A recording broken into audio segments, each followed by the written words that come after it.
مسیح سے قبل میں اپنی زندگی کے ہر شعبے میں ناکام تھی۔ میں شادیوں میں ناکام ہوئی اور میں خاندانی رشتوں میں ناکام ہوئی، والدہ بننے میں ناکام، مذہبی طور پر ناکام۔ میرا مطلب ہے کہ میں بزنس میں بھی ناکام تھی۔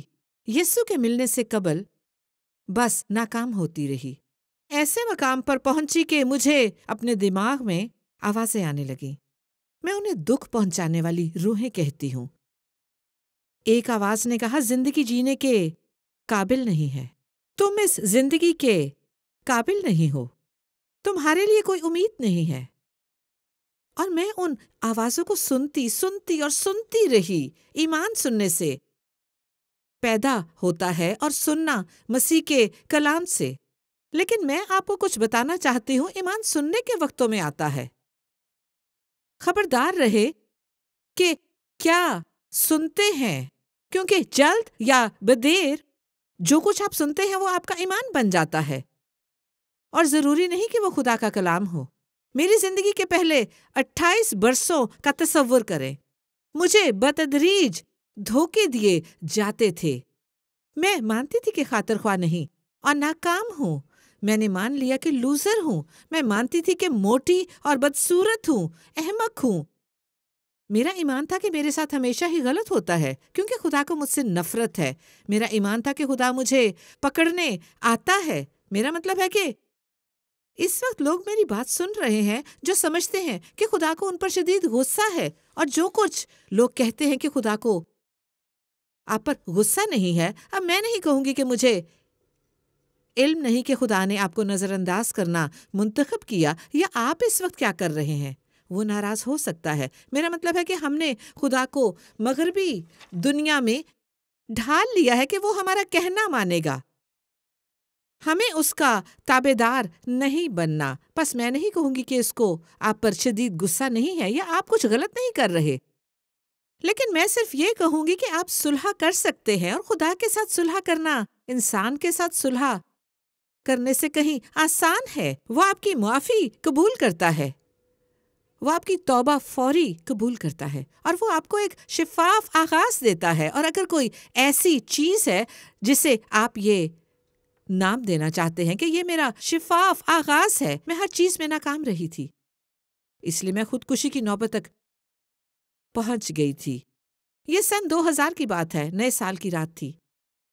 میرا دوسرا شوہر نشے میں دھت گھر لوٹا۔ ہماری بیٹی اس وقت تقریباً 2.5 سال کی تھی۔ ہم سب تیار تھے، میری بیٹی، میری ساس اور میں میرے شوہر کا انتظار کر رہے تھے، جو نشے میں دھت گھر لوٹا تھا۔ وہ بات کرنے یا چلنے کے بالکل بھی قابل نہ تھا۔ رات کے کھانے پر لے جانا چاہتا تھا، اور پھر اس نے گاڑی چلانا شروع کر دی۔ اور ہم اسے منع نہ کر سکے۔ وہ بڑا پرتشدد تھا اور ہمیں کار میں لاد کر چلانا شروع کر دی۔ وہ سڑک پر زگ زیگ بنا رہا تھا کیونکہ اس کی آنکھیں بند ہو رہی تھیں، اور وہ توجہ مرکوز کرنے کی کوشش کر رہا تھا، لیکن ناکام رہا، اور ہماری بحث چھڑ گئی۔ میری 2.5 سالہ بیٹی پیچھے بیٹھی ہوئی تھی، میری ساس بھی، اور وہ رو رہے تھے۔ ہم نے لڑائی شروع کی کیونکہ میں ڈرائیو کرنا چاہتی تھی، وہ نہیں چاہتا تھا کہ میں گاڑی چلاؤں۔ اس نے گاڑی روکی اور مجھے گاڑی سے باہر نکال دیا اور چلا گیا۔ ہائی وے کے وسط میں میامی کے قریب اکیلی بے منزل تھی۔ تصور کریں، نیو ایئر کی رات تھی، میں روتے ہوئے سڑک کے کنارے چل رہی تھی کہ مجھے طوائف سمجھ کر ایک کار رکی، اور میں بس روتے جا رہی تھی۔ میرا میک اپ اتر کر پھیل گیا تھا اور میں بے ترتیب تھی۔ مجھے علم نہیں کہ میں کیا سوچ رہی تھی، اور میں بس چلتی جا رہی تھی اور پھر خدا پر چلانا شروع کر دیا۔ وہی اکیلا خدا تھا جس کو میں جانتی تھی۔ بس میں نے چیخنا شروع کر دیا، اور میں نے کہا، میں ہی کیوں؟ میں نے ایسا کیا برا کیا کہ اس سلوک کے مستحق ٹھہری؟ پھر تھوڑی دیر بعد میں نے کہا کہ میری مدد فرما، اور تھوڑی دیر بعد ایک گاڑی رکی اور میں نے دل میں دعا کی، امید تھی کہ وہ عورت ہو۔ اگر میامی میں کوئی مرد ہوتا، نیو ایئر نائٹ میں وہ مجھے یا قتل کرتا، عزت لوٹتا یا لوٹ لیتا، اور وہ ایک عورت تھی، اس نے کھڑکی کھولی، وہ مسکرا رہی تھی، اس نے پوچھا کہ کیا ہوا؟ جو ہوا تھا میں نے اسے روتے ہوئے بتایا۔ اس نے کہا گاڑی میں بیٹھ جاؤ، میں تمہاری مدد کروں گی، اور میں نے بس اس کی طرف دیکھا جیسے اس کے کندھوں پر 3 سر ہوں۔ میں نے پوچھا کہ وہ کیوں میری مدد کرے گی؟ تصور کریں، آپ کو پیٹے گئے کتے جیسا محسوس ہوگا، اور آپ کو ایک اور ٹھوکر کی امید ہو، اور کوئی آپ کو مدد کی آفر کر دے۔ میں نے اس سے پوچھا کہ وہ کیوں میری مدد کرے گی؟ اس نے مسکراتے ہوئے کہا کہ یسوع کیا کرتا، اندر آ جاؤ، ٹھیک ہے؟ خدا نے مجھے تمہیں پک کرنے کے لیے بھیجا ہے۔ میں گاڑی میں بیٹھ گئی، اس نے مجھے ٹشو دیے اور منہ صاف کرنے میں میری مدد کی، اور سوڈے کا کین کھول کر مجھے دیا۔ ہر مصیبت سے گزرنے کے بعد، ساری تاریکی، تمام بدسلوکی اور ہر چیز کے بعد جس سے میں گزر چکی تھی، سب سے مثبت اور لونگ شخصیت جس سے میں اپنی زندگی میں کبھی ملی ہوں، مجھے مقدس یرمیہ 29:11 کا حوالہ دے رہی تھی، کیونکہ میں تمہارے حق میں اپنے خیالات کو جانتا ہوں، خداوند فرماتا ہے، تم بہت چھوٹی ہو، بس تمہارے لیے منصوبے ہیں۔ اور میں یوں تھی کہ کون جوان ہے؟ میں 28 برس کی ہوں۔ اس نے کہا تم بہت خوبصورت ہو۔ میں نے پوچھا کون خوبصورت ہے؟ بس میں تو بدصورت ہوں۔ خدا کے پاس منصوبے ہیں، وہ تو مجھ سے نفرت کرتا ہے۔ وہ سب جھوٹ جو میں اپنی بابت مانتی تھی، اور وہ ان کے خلاف بول رہی تھی، اور میں یوں تھی کہ تمہارا ارادہ کیا ہے؟ تمہارے ساتھ کیا مسئلہ ہے؟ اور وہ مجھ سے یسوع کی بابت بات کر رہی تھی، لیکن اس وقت وہ میری سمجھ سے بالکل باہر تھا۔ میں اب بھی یاد کر رہی تھی کہ چند منٹ پہلے کیا ہوا تھا۔ پس وہ مجھے اس خوبصورت مسیحی گھر میں لے گئی، اور میں شاندار محبت کرنے والے لوگوں میں آ گئی تھی۔ پس اس رات میں سوئی نہیں تھی، بالکل بھی نہ سوئی۔ میں سوچ رہی تھی کہ میری بیٹی کس حال میں ہوگی۔ آپ کو پتا ہے کہ وہ عقبی سیٹ پر مصیبت میں رو رہی تھی۔ اپنی ماں کو گاڑی سے دھکے سے گرایا جاتا دیکھا ہوگا۔ میں اسے کیسے حاصل کر سکتی تھی، اور میں جانتی تھی کہ یہ اس شادی کا خاتمہ بھی ہے۔ اور صبح پولیس کے پہروں میں نے جا کر اپنی بیٹی کو واپس لے لیا، اور اس وقت سے 2.5 برس کی عمر سے 4 برس تک میری بیٹی بول نہ پائی۔ اس رات اسے ایسا صدمہ پہنچا کہ اس نے بولنا بند کر دیا، اور خدا اتنا بھلا ہے، اسے دیکھے، خدا حیرت انگیز ہے، وہ چلتا پھرتا معجزہ بھی ہے۔ اور اس وقت کمپیوٹر سائنس پڑھنے کے لیے کالج جاتی تھی۔ میں اسکول کے ملازمت کے سینٹر میں گئی اور کہا کہ مجھے جاب چاہیے، اور میرے ساتھ یہ ہوا۔ اور وہاں پر موجود افسر نے کہا کہ ان کے پاس اس جگہ کے علاوہ اور کچھ دستیاب نہیں۔ اس پر پتہ اور فون نمبر تھا، بس میں نے کال کر کے اپوائنٹمنٹ لے لی اور اس پتے پر پہنچی، اور وہاں عمارت پر ایک بہت بڑا بورڈ تھا، اور وہ چرچ 2000 میں بنا تھا۔ اور میں نے کہا واو، مسیحی ہر جگہ پر ہیں، آپ خواہش کریں۔ بس میں اندر گئی، اور جس شخص سے مجھے ملنا تھا وہ وہاں نہ تھا۔ وہ اس کمپنی کا نائب صدر تھا۔ اس نے مجھے دیکھا، بے شک اس کی مفصل کہانی ہے۔ وہ ایک مسیحی مرد تھا جسے خدا نے انٹرویو لینے کا حکم دیا تھا، اور اس نے حکم کی تعمیل کی۔ بس بعد میں ہم اتنے اچھے دوست بن گئے، اور وہ بزنس کی دنیا اور ہر چیز میں میرا استاد بنا، اور میرے کام میں میری بہت مدد کی۔ اور کہتا تھا، وہ اس دن کو بیان کرتا ہے جب میں اس کے آفس میں گئی تھی، میں نے فقط یہ کہا کہ یہ کس سیارے سے گری ہے۔ تم بے ترتیب تھی اور بہت بے ترتیب نظر آتی تھی، کیونکہ بہت سے لوگ بے ترتیب ہیں لیکن وہ ایسے نظر نہیں آتے۔ انہوں نے اچھی ملمہ کاری کی ہوتی ہے، وہ اچھی طرح چھپ جاتے ہیں، لیکن ظاہر ہے کہ اس نے مجھے اچھی طرح دیکھا تھا اور اس نے کہا کہ میں بے ترتیب ہوں۔ اس نے میرا انٹرویو لیا اور اس ہلکی سی آواز نے کہا کہ اسے رکھ لو۔ اس نے کہا تم کب سے شروع کر سکتی ہو؟ میں نے کہا کل سے۔ اور اس نے کہا اوکے، تمہیں کتنی تنخواہ کی امید ہے؟ اور میرے ذہن میں کچھ تھا جو میں نے اس سے بتا دیا۔ اس نے کہا اوکے، تم کل سے آ جاؤ۔ اس نے کہا بس کہ مجھے صرف ایک بات بتانا ہوگی اور وہ اختیاری ہے۔ ہر صبح کام کے آغاز سے قبل ہم بائبل سٹڈی اور پھر دعا کرتے ہیں، لیکن اس میں شرکت کرنے کے لیے بعض اوقات تمہیں 1 گھنٹہ قبل آنا ہوگا، لیکن یہ اختیاری ہے اور بھلے طور پر بطور غیر قوم خاتون۔ میں نے کہا کہ اگر تمہارا باس تمہیں کرنے کا کہے تو وہ اختیاری نہیں ہوتا، میں بس وہ جاب برقرار رکھنا چاہتی تھی، بس میں بائبل سٹڈی میں جاؤں گی۔ بائبل سٹڈی میں جانے سے قبل میں نے دعا کی، میں نے خدا سے دعا کی اور میں نے خدا سے کہا میں غیر قوم ہوں، میں کبھی مسیحی نہیں بنوں گی، یہ کافر ہیں، یہ جہنم میں جا رہے ہیں، اس لیے مجھے معاف کر اور یہ گناہ میرے ذمے نہ لگا۔ بس میں نے اپنے انداز سے دعا کی اور بائبل سٹڈی میں چلی گئی۔ اس کمرے میں اتنا اطمینان اور محبت تھی۔ پاسٹر اور صدر کی بیوی انہوں نے کہا پیاری ادھر آؤ، کیا تمہارے پاس بائبل ہے؟ میں یوں تھی جیسے وہ مذاق کر رہے ہوں، اور اس نے کہا اوہ ہم بانٹ لیں گے۔ اور میری پہلی بائبل سٹڈی مقدس یوحنا کی انجیل کے 8ویں باب سے تھی، اور وہ زانی عورت۔ بس اس نے پڑھا اور میں آپ کے لیے پڑھوں گی 8:2 آیت سے شروع کرتے ہوئے۔ صبح سویرے ہی وہ پھر ہیکل میں پھر آیا اور سب لوگ اس کے پاس آئے اور وہ بیٹھ کر انہیں تعلیم دینے لگا۔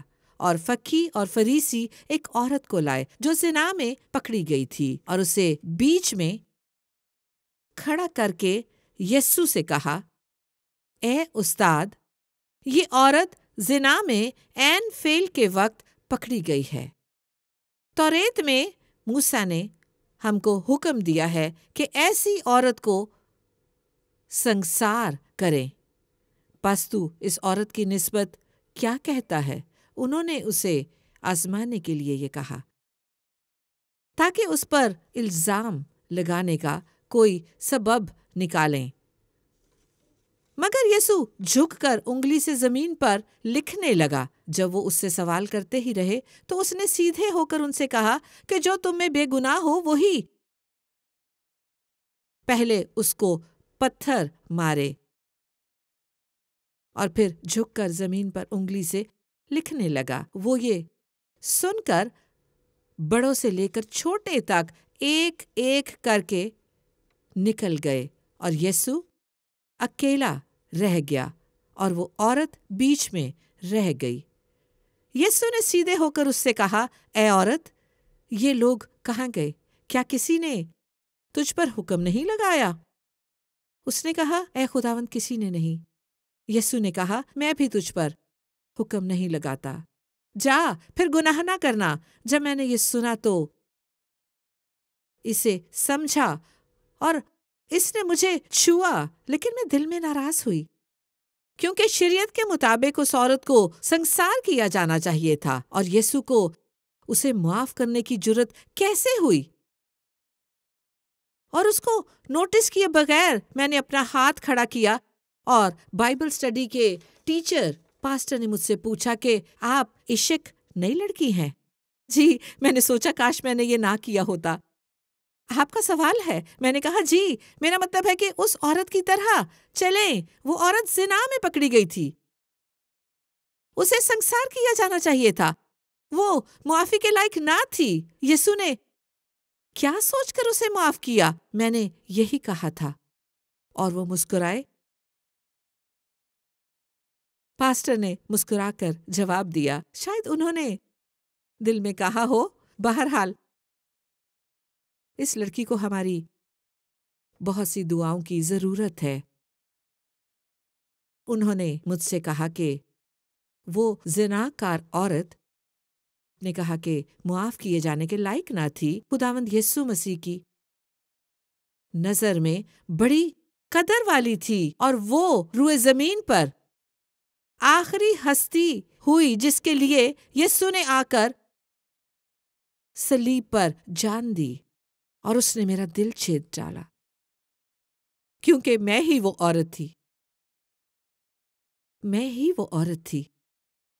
اور ہر صبح میں بائبل اسٹڈی میں جانے کا انتظار نہ کر سکتی تھی، بس مسیح بن جانے کا سوال ہی پیدا نہیں ہوتا۔ لیکن میں پہلے ہی لوزر تھی، میں پہلے ہی ناکام تھی۔ اب ایک غیر قوم کے لیے مذہب بدل کر مسیحی ہونا، میرا خاندان قطعی طور پر بالکل مجھ سے کٹ جاتا۔ بس اس سبب سے میں نے سرنگ کے اختتام پر روشنی کی ایک کرن دیکھی، لیکن میں اس روشنی تک پہنچ نہیں سکتی تھی۔ بس میں عین سامنے کھڑی تھی۔ میری حالت مایوس کن تھی، کیونکہ اگر آپ جانتے ہیں کہ کیا کرنا درست ہے اور آپ نہ کریں تو آپ کی حالت مایوس کن ہوتی ہے، آپ کبھی نہیں جیت سکتے۔ اور دیکھیں، ایک کہاوت ہے جو کہتی ہے بغیر منصوبہ بندی کوئی حکمت خداوند کے خلاف کامیاب نہیں ہو سکتی۔ آپ کامیاب نہیں ہو سکتے، آپ اسے کر سکتے ہیں کیونکہ آپ کی آزاد مرضی ہے، اور یہ کبھی باراور اور بابرکت نہیں ہو سکتی۔ اس لیے میں اور بھی زیادہ صدمے کا شکار تھی۔ ایک صبح میں اٹھی اور اپنی سوتی ہوئی بیٹی کو سنگل گدے پر خود سے تھوڑا دور فرش پر سوتے ہوئے دیکھا۔ ایک آواز نے مجھ سے کہا، زندگی جینے کے قابل نہیں ہے، کوئی بھی بہتر ماں بن نہیں سکتی۔ اس لمحے میں نے فیصلہ کیا کہ اس دن خود کو ختم کر لوں گی۔ میں اسے ڈے کیئر میں لے گئی اور کام پر چلی گئی، اپنی خودکشی کا پلان بنانے لگی۔ میں واش روم میں گئی اور خدا سے گفتگو کرنے لگی۔ کون سا خدا مجھے معلوم نہیں، اور میں نے اس سے بتانا شروع کیا، پوچھتے ہوئے کہ وہ مجھ سے کیوں اتنی نفرت کرتا ہے، میں نے کون سی ایسی برائی کی ہے کہ حقدار ٹھہری۔ میں یہاں ہوں، میں یہ جانتے ہوئے کہ کلام میں لکھا ہے کہ دروازہ کھٹکھٹاؤ، دستک دے رہی ہوں، یہ حکم ہے، میں کھٹکھٹا رہی ہوں، کیا تم اسے کھولو گے یا مجھے بھیڑیوں کی خوراک بنا دو گے؟ کیونکہ میں ان شیطانی آوازوں کو خود کو مار ڈالو، مار ڈالو، مار ڈالو، مار ڈالو، مار ڈالو یہ سن رہی تھی۔ اگر تم مار ڈالو گی تو یہ تکلیف ختم ہو جائے گی۔ اور میں نے اپنا منہ صاف کیا اور آفس میں اپنی سیٹ پر واپس جا بیٹھی، اور میں بیٹھ گئی، اور جس شخص نے مجھے رکھا تھا، نائب صدر نے فوراً مجھے اپنے آفس میں بلایا۔ میں نے کہا اوکے، یہ میرا دن نہیں ہے۔ میں نے سوچا کہ وہ مجھے نکال دے گا۔ اب دیکھیں، جب آپ ایک بار منفی سوچنا شروع کر دیتے ہیں تو آپ سوچتے ہیں کہ آپ کی زندگی میں ہر چیز کا نتیجہ منفی نکلے گا، اور پھر منفی کے بعد منفی، اور پھر منفی۔ میں گئی تو اس نے کہا کہ پلیز دروازہ بند کر دو اور یہاں بیٹھ جاؤ، اور میں بیٹھ گئی۔ اس نے کہا کہ عشق، میں آپ کو کچھ بتاؤں گا، میں نے اپنی زندگی میں پہلے کبھی ایسا نہیں کیا، اور میں جانتا ہوں کہ شاید یہ تمہیں عجیب لگے، لیکن میرے خداوند یسوع مسیح نے بتایا کہ اس نے تمہاری دعا سن لی ہے جو تم نے واش روم میں کی تھی۔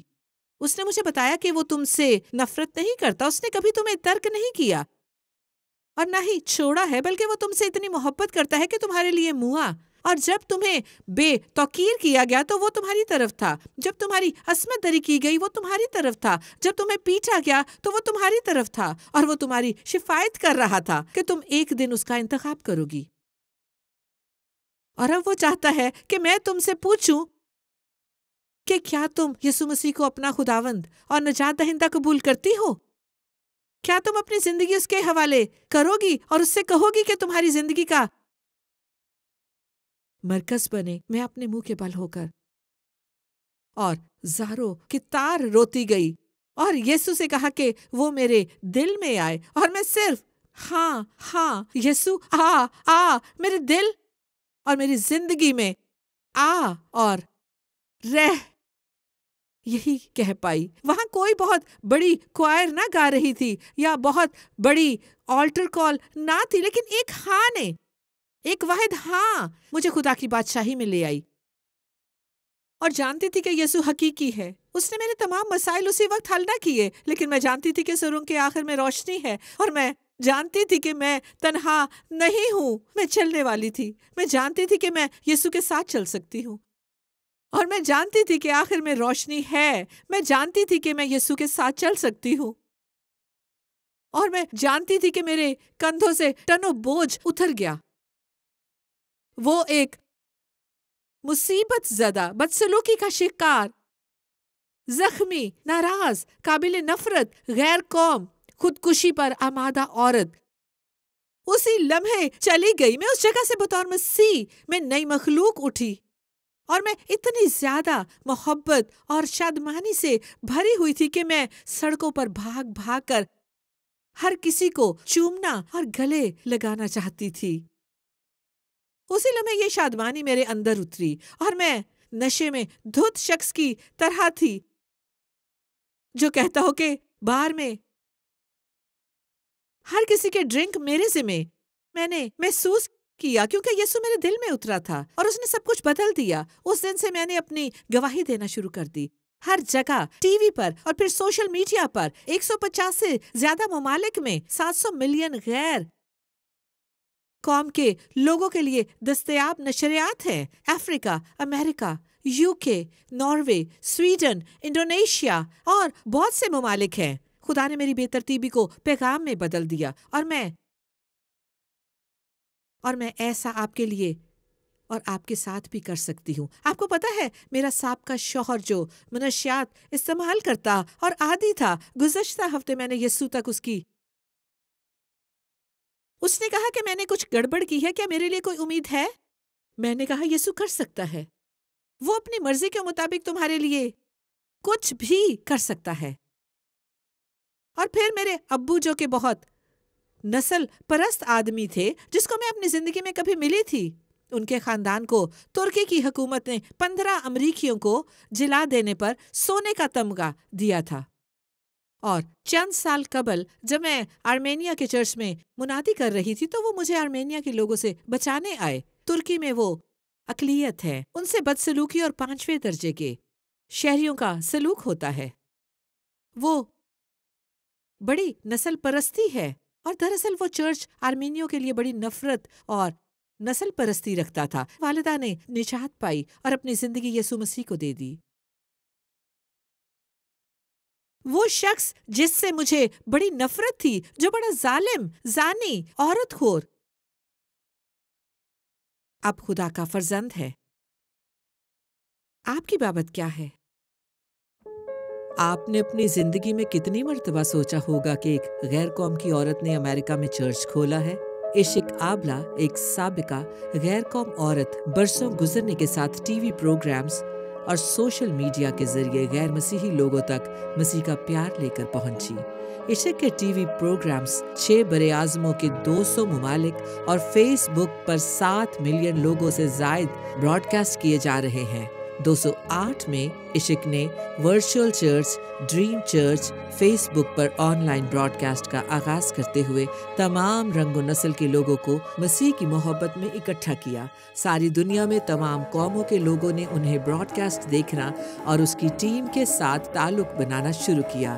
ڈریم چرچ کو مصر، عراق، افغانستان، سعودی عرب، پاکستان، کینیا، انڈیا، انگلستان، سویڈن، امریکہ، کینیڈا، لیٹن امریکہ اور بہت سے دوسرے ممالک میں دیکھا جاتا ہے۔